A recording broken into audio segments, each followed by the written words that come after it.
지극히 평범한 한 가족, 여느 때와 똑같은 날 각자 출근 준비, 등교 준비를 합니다. 다른 가족들과 크게 다를 것 없이 평범해 보입니다. 이 시간이 새벽 4시인 것을 제외하고는요. 뮤지컬 넥스트 투 노멀의 다이애나 군매는 양극성 장애를 앓고 있습니다. 그런 다이애나의 정신질환과 그녀의 가족이 이를 겪어나가는 과정이 뮤지컬의 주요 스토리입니다. 다이애나가 양극성 장애를 앓고 있듯이 공연은 데뷔를 통해 관객들에게 꼭 금방 무슨 일이라도 생길 것 같은 불안감을 느끼게 합니다. 이번 편에서는 넥스트 투 노멀의 첫 장면인 그저 또 다른 날을 통해 불안감을 느끼게 하는 연출 기법에 대해 이야기해 보려고 합니다. 환하게 불이 들어왔던 프리셋 때와 달리 등 하나에 의해 겨우 보이는 다이애나의 실루엣과 어둠 속에서 등장하는 게이블을 통해 그는 다이애나의 깊은 내면 속에 존재하고 있음을 알려줍니다. 이후에도 계속 고정된 자리에 앉아 며칠째 잠을 자지 못했고 게이브가 죽는 상상을 한다는 심각한 대사를 뱉는 다이애나와 그 주변을 부산스럽게 맴돌며 다이애나의 대사를 장난스럽게 받아치는 게이브. 이 둘의 상반된 태도와 상태는 관객들에게 의문과 불안감을 심어줍니다. 여기서 극작가는 새로운 인물인 다이애나의 남편 댄을 등장시킵니다. 댄은 가족을 지키는 것이 목적인 인물이고 다이애나는 게이브를 지키는 것이 목적인 인물이기 때문에 둘의 관계는 역시 대척점에 있습니다. 앞서 게이브와의 대화에서 발생한 불안감이 해결되지 않았지만 또 다른 불안 요소를 등장시킴으로써 관객이 느끼는 불안은 점점 쌓여갑니다. 게이브는 댄이 등장하기 전 다이애나의 뒤 어둠 속으로 퇴장하고, 즉 다이애나의 내면으로 들어가고, 다이애나는 게이브를 지키기 위해 댄을 막아서며 섹스를 해주겠다는 말로 그의 시선을 돌립니다.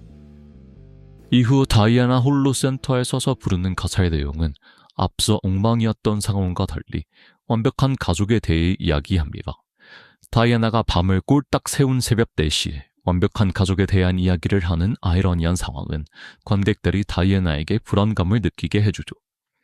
그녀의 딸 나탈리가 등장해서 말도 안 되는 과제들에 대한 이야기를 하지만 다이애나는 다시 한번 섹스에 대한 이야기로 그 상황을 회피하며 그녀를 지나쳐버립니다.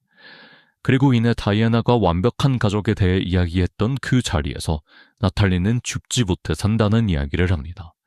또 한 번의 데뷔를 통해 그저 또 다른 날이 아님을 보여주는 것이죠.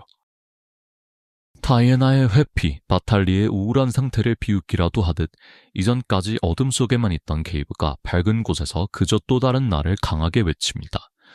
다이애나의 내면 속에만 존재하는 게이브이기 때문에 그녀의 상태가 악화될수록 게이브는 더 살아난다는 것을 표현하는 것이죠. 다이애나는 등 하나의 의지에서 홀로 앉아있던 의자를 넣고 4인용 테이블을 가져오며 스스로 대비감을 설정하기도 합니다. 무대에는 양쪽에 대칭으로 계단이 있지만 심리적으로 다이애나와 더 가까운 게이브가 하수 쪽 계단으로 내려오고 곧이어 나탈리는 다이애나와 비교적 먼 쪽인 상수 쪽 계단으로 내려오죠. 이처럼 관객들은 공연 속 수많은 데뷔들을 쉴 틈 없이 경험하며 마치 양극성 장애를 앓고 있는 다이애나처럼 여러 감정에 동시다발적으로 노출됩니다.